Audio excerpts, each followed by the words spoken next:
Salam sejahtera bagi kita semua. Selamat bertemu kembali di channel kita Bro Semesta. Bersama saya Pastor Charles Sebastian. Kali ini kita akan merenungkan satu tema, yakni tahu berterima kasih. Sebelumnya mari kita dengarkan satu kutipan dari Injil yang kita ambil dari Injil Lukas bab 17 ayat 11 hingga 19.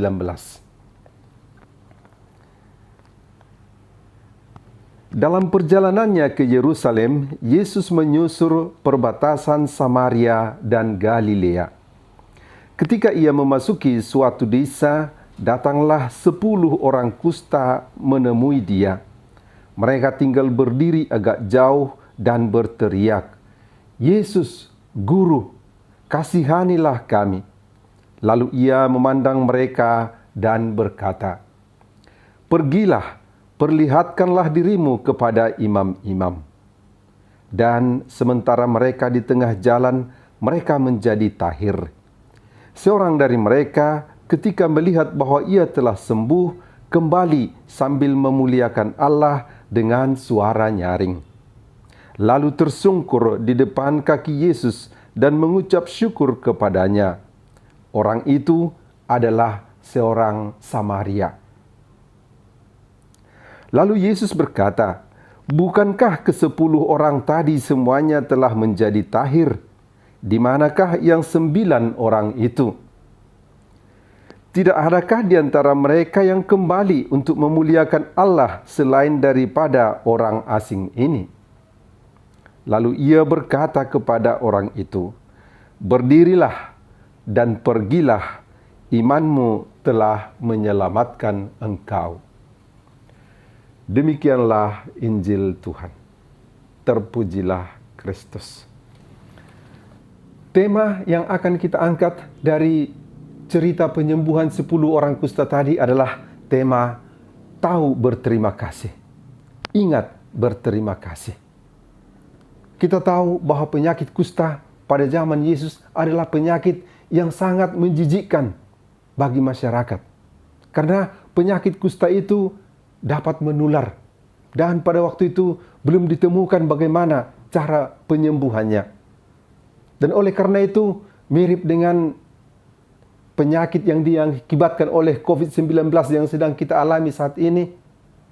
Orang-orang kusta itu harus diisolir, dijauhkan dari kehidupan biasa masyarakat pada umumnya. Dan apabila mereka bepergian, mereka harus membunyikan lonceng supaya orang-orang sehat yang bertemu dengan mereka dapat menyingkir, menghindari kemungkinan tertular dari mereka.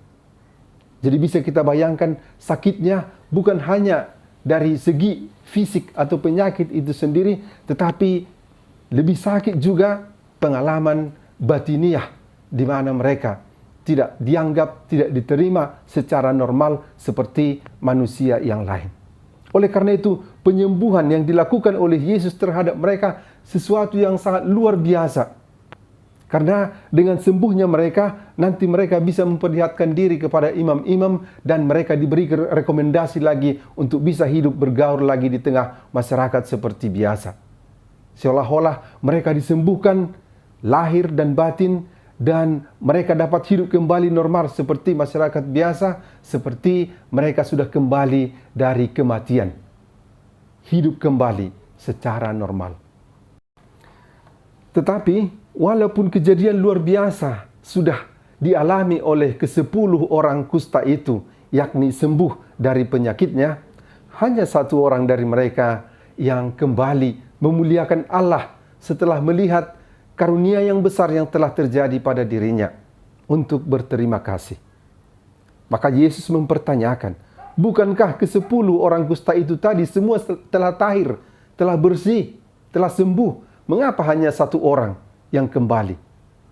Dan orang Samaria, orang asing yang notabene tidak disukai oleh orang Yahudi sendiri. Jadi Yesus mempertanyakan kesadaran untuk berterima kasih atas suatu anugerah yang telah diterima oleh orang. Dan kepada orang asing, orang Samaria yang telah sembuh itu, Yesus menegaskan, "Pergilah, imanmu telah menyelamatkan engkau." Orang itu disembuhkan dari raganya dan juga dari rohaninya. Sungguh karunia yang luar biasa. Tahu berterima kasih, kita sadari sebagai satu nilai yang baik. Bahkan sejak kecil, orang tua sudah menanamkan nilai yang baik itu kepada anak-anaknya. Bila seorang anak kecil menerima pemberian dari seseorang, orang tua akan mengajari anak itu untuk mengucapkan terima kasih. Bilang terima kasih sama om. Terima kasih om, atau terima kasih tante. Bahkan cara menerima juga sudah diajari. Tidak boleh sembarangan dengan tangan kiri. Pakai tangan manis anakku. Supaya ucapan atau tanda berterima kasih itu dibuat dengan baik. Bila anak-anak kemudian pelan-pelan sudah bisa berbicara, maka kata-kata yang paling penting, yang pertama diantaranya yang diajarkan adalah ucapan terima kasih. Untuk orang yang belajar satu bahasa yang baru juga, dari kata-kata yang terpenting, yang biasa diajarkan atau dipelajari adalah ucapan terima kasih. Sauhagele, kata orang Nias. Mauliate, kata orang Batak. Misotra, kata orang Malagas. Sese, thank you. Grazie, dankeschön, dan seterusnya. Saudara, pada umumnya ungkapan terima kasih itu berkaitan dengan sesuatu memberi dan menerima.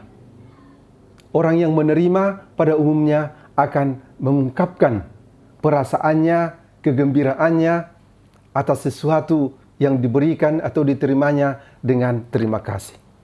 Karena itu nilai kata terima kasih itu sendiri bisa sangat tinggi, tergantung dari apa yang dialaminya sebagai sesuatu yang mendorong dia berterima kasih. Kita katakan contoh, kalau ada seseorang memberi 100.000 rupiah kepada orang tertentu, atau 5 juta rupiah, orang yang menerima itu akan mengatakan terima kasih. Lalu nanti dijawab oleh orang yang memberi sama-sama. Artinya, ungkapan atau ucapan terima kasih itu bisa seharga 100.000 rupiah, bisa bahkan seharga 5 juta rupiah atau lebih. Maka ungkapan atau ucapan terima kasih itu pada dirinya sendiri adalah suatu perbuatan yang sangat berharga juga. Nah, bila kita dengan hubungan dengan sesama manusia mempunyai sesuatu untuk mengucapkan atau mengungkapkan rasa terima kasih kita, bagaimana pula ungkapan atau ucapan terima kasih kita terhadap Allah. Marilah sebelumnya kita mengamati bagaimana kenyataan yang kita temui antara orang tua dan anak-anaknya.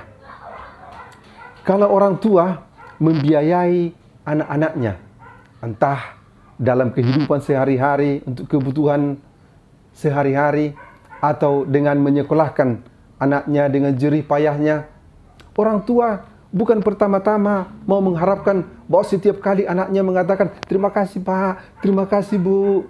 Bukan ucapan itu yang terutama mereka harapkan.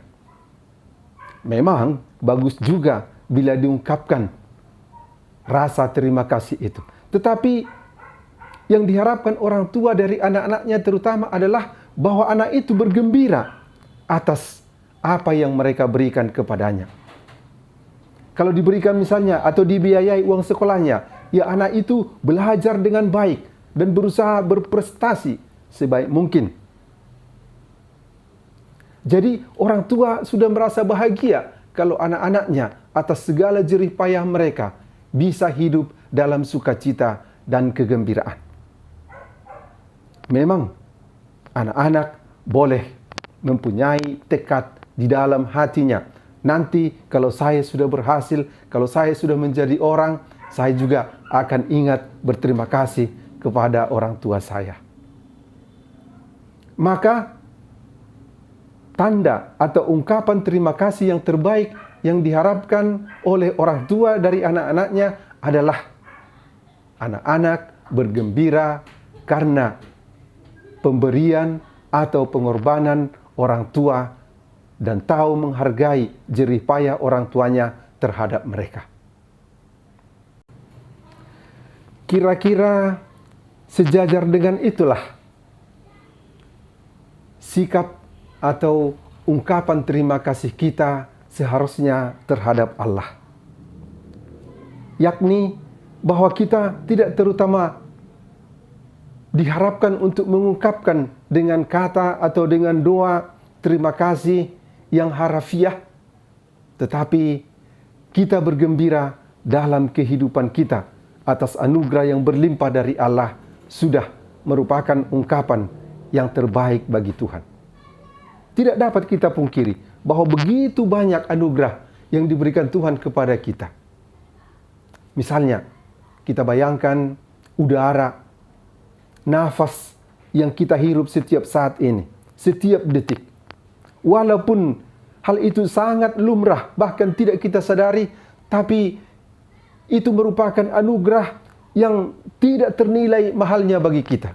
Bayangkan, kalau kita setiap menghirup oksigen atau udara atau nafas ini, setiap kali kita hirup, kita harus membayarnya.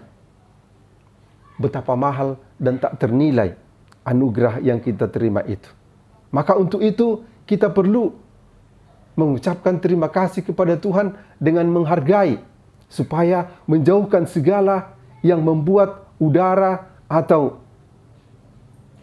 oksigen yang ada di bumi kita ini tercemar. Supaya kita menunjukkan penghargaan kita kepada Allah yang menganugerahkannya kepada kita secara cuma-cuma. Begitu juga kesehatan yang kita terima. Bakat, kemampuan yang kita terima dari Tuhan adalah anugerah yang sangat besar untuk kita. Saya sendiri selalu terkesan bila melihat seorang pesepak bola kesohor, yakni Lionel Messi. Setiap kali dia berhasil membuat gol dalam pertandingan, dia selalu mempunyai gestur untuk mengucapkan terima kasih kepada Tuhan. Dia akan membuat tanda salib, lalu dua telunjuknya menunjuk ke langit dan wajahnya memandang ke atas. Sesuatu yang untuk saya adalah tanda atau ungkapan, walaupun tidak dikatakan, untuk setiap kali ingat berterima kasih kepada Tuhan. Dan tentu hal yang sangat penting yang tidak boleh kita lupakan adalah kehidupan kita yang dianugerahkan oleh Tuhan. Bahwa kita pernah lahir, hadir di dunia ini juga suatu anugerah yang sangat indah. Santa Clara dari Assisi mengajarkan kita tentang hal ini. Ketika dia terbaring menjelang saat-saat terakhir hidupnya, dia berdoa kepada Tuhan, "Terima kasih Tuhan atas anugerah kehidupan yang telah Engkau berikan kepada saya." Litani tentang begitu banyak anugerah dari Tuhan yang kita terima boleh kita panjangkan lagi. Bahkan litani itu bisa sepanjang kehidupan kita sendiri. Yang penting sekarang bagaimana sesungguhnya kita mengungkapkan terima kasih kita. Tahu berterima kasih, ingat berterima kasih kepada Tuhan atas segala rahmat dan anugerahnya bagi kita dalam kehidupan ini. Seperti orang tua yang memberikan sesuatu kepada anak-anaknya, demikian juga kira-kira Allah yang memberikan berbagai anugerah dalam kehidupan kita. Tidak pertama-tama mengharapkan ucapan-ucapan terima kasih harafiah dari mulut kita. Tetapi bagaimana kita bergembira, bagaimana kita mempergunakan sebaik mungkin segala pemberian itu dalam kehidupan kita, itu sudah menjadi tanda terima kasih kita kepada orang tua kita ataupun kepada Allah sendiri. Maka tanda berterima kasih kepada Allah adalah pertama-tama dengan hidup bergembira. Itulah sebabnya Rasul Paulus mengajak kita ketika dia berkata, bersukacitalah senantiasa. Sekali lagi kukatakan, bersukacitalah dalam Tuhan. Maka orang yang tahu berterima kasih kepada Allah adalah orang yang tidak loba akan kekayaan dunia ini, yang berprinsip bahwa semua kekayaan alam ini diperuntukkan untuk kesejahteraan semua manusia. Orang yang tahu berterima kasih adalah orang yang melakukan kehendak Allah dan selalu ingat bersyukur dan memuliakan namanya. Orang yang tahu berterima kasih adalah orang yang mengusahakan damai dan sukacita bagi orang lain juga. Senang melihat orang senang. Orang yang tahu berterima kasih adalah juga orang yang mengasihi sesama tanpa pandang bulu.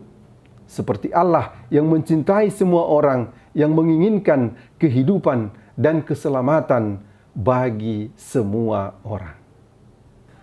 Saudara-saudari terkasih, hingga sekian saja dulu permenungan kita pada hari ini.